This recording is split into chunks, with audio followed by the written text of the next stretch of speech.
Springtime comes with a warning that unfortunately not everybody heeds. And that warning is keep off the ice. Because when rivers and lakes begin to thaw, people can die. One wrong step and you could find yourself in freezing water, unable to get out. Would you know what to do? Well, one Canadian scientist knows full well what you should and shouldn't do. Dr. Gordon Giesbrecht is an expert on the effects of cold on the human body, and over the next few nights he'll be showing us exactly how the human body reacts to the cold so that you'll know how to react in a crisis.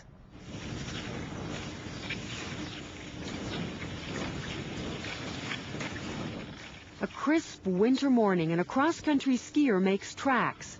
But this is no ordinary outing, and this is no ordinary outdoorsman. Tell people I'm going to do something like this, they say, oh man, you must be crazy or something.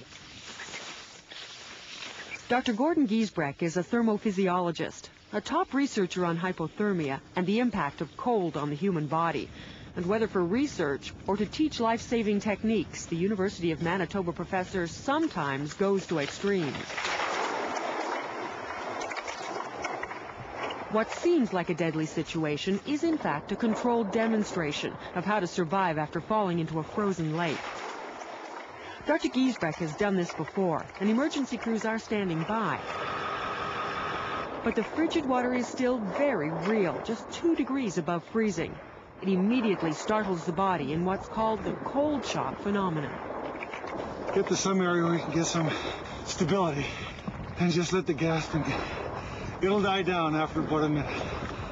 What happens when you get really cold, your skin, cold skin starts a cold shock response, which gets you to, you first start gasping and hyperventilating and breathing way more than you need to. And that's really bad if your head goes under the water when you gasp the first time, and you drown immediately. Though hard to believe, in this terrifying situation, you may actually have more time than you think. The cold shock will last, depending on different people, between 1 and 3 minutes. And the real important thing to know is that you'll get over that. You don't practice it, but just trust me, you will get over it. So if you do ever fall into cold water, the main thing you need to think about for the first minute is just not drowning. You don't have to get out. You don't have to do anything else. Just get over that. Just try and get your breathing under control, and when that happens, then you've got some time to try and do other things like get out. After catching your breath and taking off the skis, the next goal is to find the best escape route. So what you want to do is go back to where you came in, because that ice is holding you until you went in. So it's good to try and get back to there. Now, a common mistake is people just try to pull themselves straight up, and you try to do that. There's no way you can get up. Now remember, there's no panic here. My breathing is under control. I've got a window between 2 to 5 minutes where I'll have enough strength to get out of here. So what I'm gonna do is kick my feet, try and get my body horizontal. Now it's like that.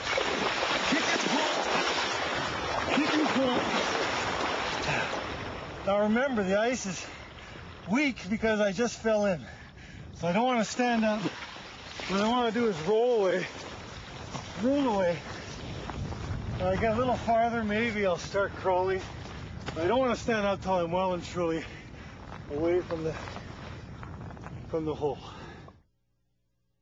Incredibly, Dr. Giesbrecht gets back into the bone-chilling water to continue the exercise. The numbness has set in because I didn't even feel getting back in there. The most important thing for a bystander to think about when they come upon a scene where someone's in the water is safety of themselves. We don't want to have another victim. Do not run out onto the ice and think you're going to be a hero. You want to take your time, stop, think. You want to send somebody for help if there is somebody there. If you're by yourself and you've got a cell phone, take your time and phone. You want to reassure the victim, tell them that you're there to help them, tell them to try and relax, and get help on the way. And always try to talk them out of the water first. Keep kicking. Get your hands up on top of the ice. Start kicking with your feet. Keep kicking. Keep kicking. can't do it. If the victim has lost the strength to get out, find an object to throw, like an extension cord. It's important to tie a loop on the end of it so that they have something to grab onto. I want you to put the noose around your arms, and I'll pull you out. Okay. In rope-type rescues, it's also important to use the loop to hook onto an elbow. And if there are no objects to throw, find something to extend, like a long branch. I got a ladder here.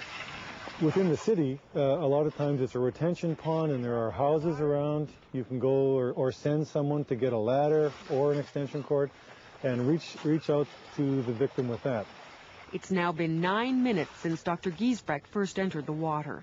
I'm feeling pretty cold and I'm getting pretty weak. And I'm not sure. I actually don't think I can get out of here if I have to. Okay, so as it is, I can't get out of here. So the bottom line is, unless somebody comes to rescue me right now, I'm basically going to become unconscious and drown. But I've got actually a long time before I would die of hypothermia. So what I want to do right now is widen the window of opportunity for the rescue team to get here. If I haven't gotten out of here within 5 to 10 minutes, I'm not going to get out. So if I just thrash around, I'm going to lose more heat and I'm going to get exhausted and I'll drown even quicker. You're going to stop thrashing around and I won't be wasting heat and I won't be exhausting myself. So I try and relax. I get my arms out, get as much of my body out of the water as possible because I'll lose less heat from that area. At a given temperature, water takes heat away from the body about 25 times faster than air at the same temperature. So in just about all conditions, it's better to have as much of the body out of the water as in. So this is about as much as I can do. So at this point, I'm just going to get my arms on the ice and I'm going to keep them here and not move them. It might sound a little silly, but if I'm lucky, my arms will freeze to the ice before I become unconscious. If I become unconscious and I just slip down here, I'll drown. But if I become unconscious and my arms are frozen to the ice, I'll at least be here for a little bit longer. There have actually been a number of cases where people have been so cold they become unconscious, but they were frozen to the ice and they were rescued and they survived because either their arms or their beard, for instance, was even frozen to the ice. Approaching the 15-minute mark, Dr. Giesbrecht has one last point to make, an icy illustration of something you want to avoid at all costs. Okay, we're ready for rescue now. Finally, the professionals slide in to fish him out, and even after all that time, he's still not quite hypothermic. People are often surprised when I tell them that you could live for an hour or two in ice water if you do everything right. But we all know about the Titanic, and we've heard stories of people in lifeboats who listened to screams for an hour or two from the victims who were in life jackets, so they didn't drown, so they actually lived long enough to die of hypothermia.